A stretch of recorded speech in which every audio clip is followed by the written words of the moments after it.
Hi, so here we go, starting week 2 of me trying to start my own freelance illustration business.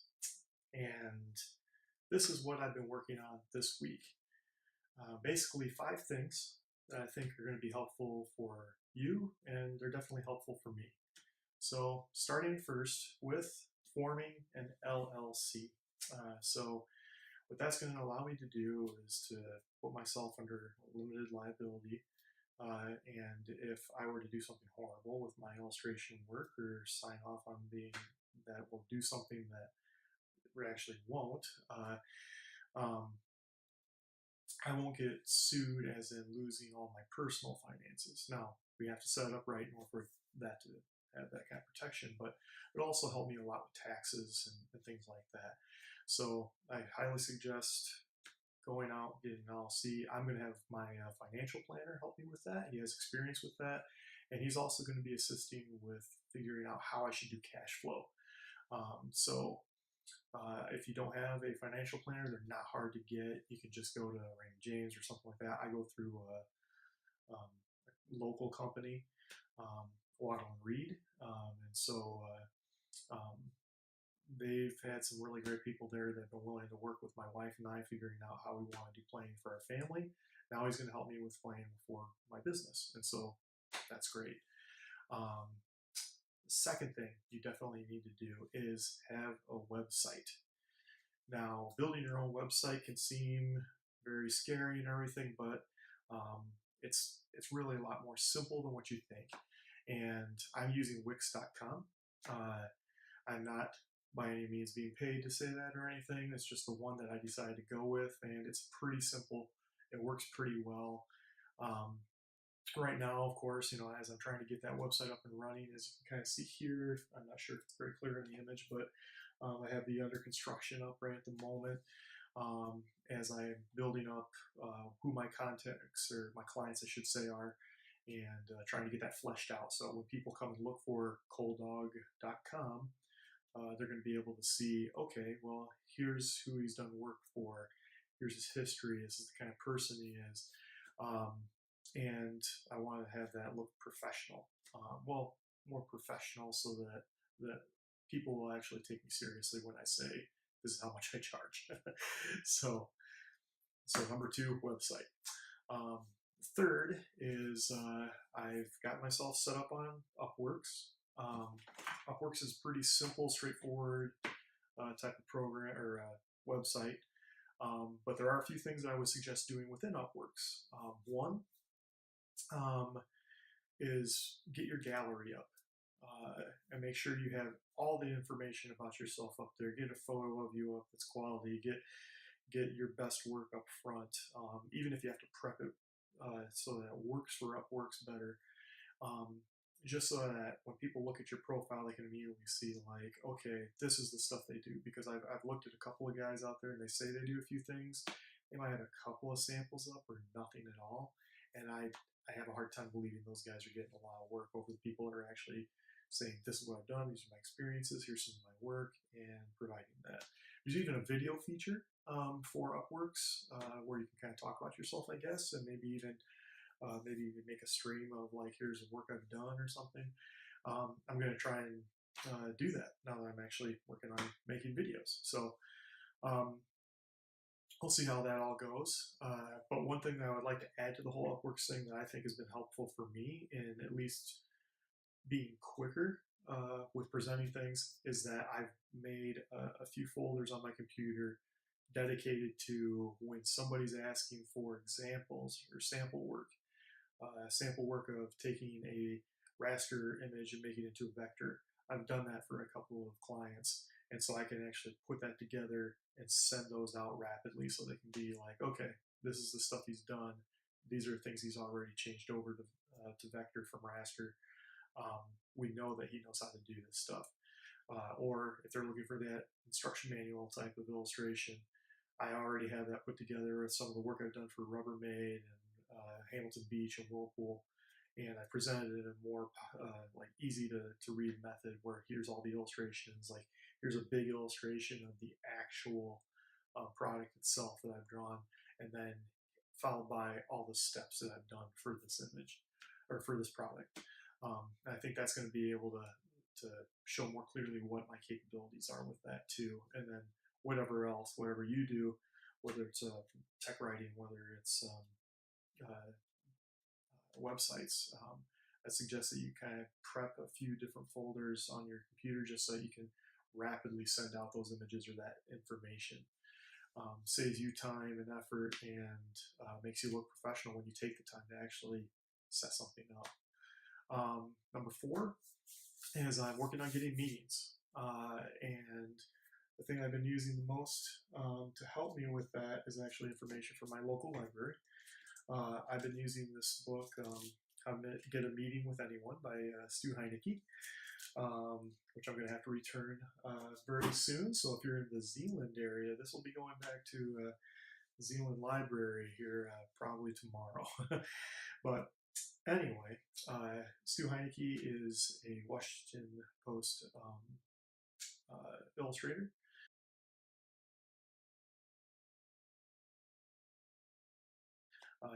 Mainly like political cartoons, stuff, that type of thing. But he's also an award-winning marketer, and he's used his illustrations actually to get that first contact with CEOs of companies that otherwise are very difficult to get a hold of. So he's used the niche of he draws these great little cartoons. He makes them more personalized to the actual client, sends them out in big foam core type of stock and everything, and then he also makes sure he gets in good with the assistant to that person that he's trying to get that meeting with. This book teaches you more what's called contact marketing, which I guess is not so much like marketing to the masses, but trying to get that the attention of that one particular person that is going to be the decision maker on whether or not you're hired. So there's that portion of it. Also, the other portion of this is that when you go and talk to those people, make sure that you're bringing value. Like you're selling them something that's going to save them money or that's going to make their company money. One of those two type of things. If you're not able to provide them with value for their time, you're not going to get that deal, which makes that makes great sense. So, for example, me with technical illustrations for instruction manuals. When I provide clear illustrations for instruction manuals, I'm taking time away from the call center having to deal with people that don't understand what those instructions are trying to say. Good instruction manuals, or even great instruction manuals, do a wonderful job of simplifying that process and making it so that those people that are usually working in the call center can then be used in different areas. I used to work in a call center, so I also know that a lot of those call center people are also doing the data entry for orders that are coming in. So this allows them to focus more on getting those entries in, which makes the company money and also cuts down on the amount of their time that's monopolized to answer calls.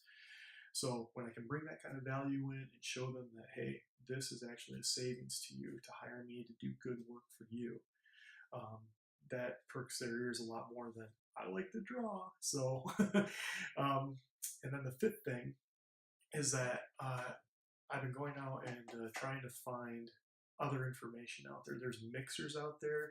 Check with your local chamber of commerce. There's usually some kind of gathering of local professionals. And some of them are sometimes even like sponsored by big companies in the area. Now, the catch is sometimes these big companies do sponsor some of these events. And on a lot of occasions, those companies actually don't show up to those events, at least not your higher ranking people that you really want to talk with. However, other people show up to those events that are also looking to make connections. And you might be the right fit for whatever they're looking for. Also, you might be able to find one person that comes from that company that does know that particular CEO or person of interest to you and make that connection. I'm also talking about webinars. I took a webinar actually for Upworks. They offered a free one. I should have asked more questions, but it did give some information into how the platform works, and that information is helpful. There's a webinar that's coming up for Comics Launch, which is a podcast that has a lot to do with getting comics through a Kickstarter campaign. And I want to know more about doing Kickstarter. I want to know more about, taking some of my personal stuff and putting it out there and try and make money with that too. Now, all these things, some of them come with costs, some of them don't. This particular um, launch is taking so many people for a free 5-day type of seminar or webinar. So if you do see it, I'd say act fast. I haven't actually signed up for it yet, so I'm still going to, like, immediately after I'm done with this video, I'm signing up for it. But take advantage of those free webinars out there. And yes, some of them are going to be sales pitches. I'm sure this one is going to be too. It's going to be like, now get the package and we'll help you with more stuff. But you can still gather a lot of information from these formats.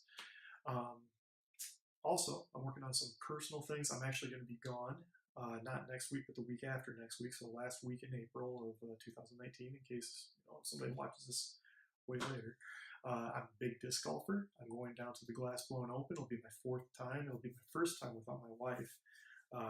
And now we have the second child on the way. It may be a while since I get back down there. But I'm going to take this opportunity as a business opportunity to speak with the people that are running that event and some of the other companies that are going to be present, and show them some of my artwork and show them some things that I'm actually making specifically for them that can be used potentially on disc designs, or at least giving me some credibility with them. Basically what I'm saying from that is that a lot of people are going to look at that as like I'm going on vacation for a week. And technically, yeah, I'm going to have some fun. I'm going to play some disc golf. I'm going to play in a big tournament. I'm going to meet a lot of friends. I'm going to have a good time, as we all should when we go off to things like that. So whatever your particular thing is that you get excited about. But when you run your own business, you can't take time off. And that means that even when I'm on vacation, I'm going to be looking for opportunities. And I'm going to continue to make this video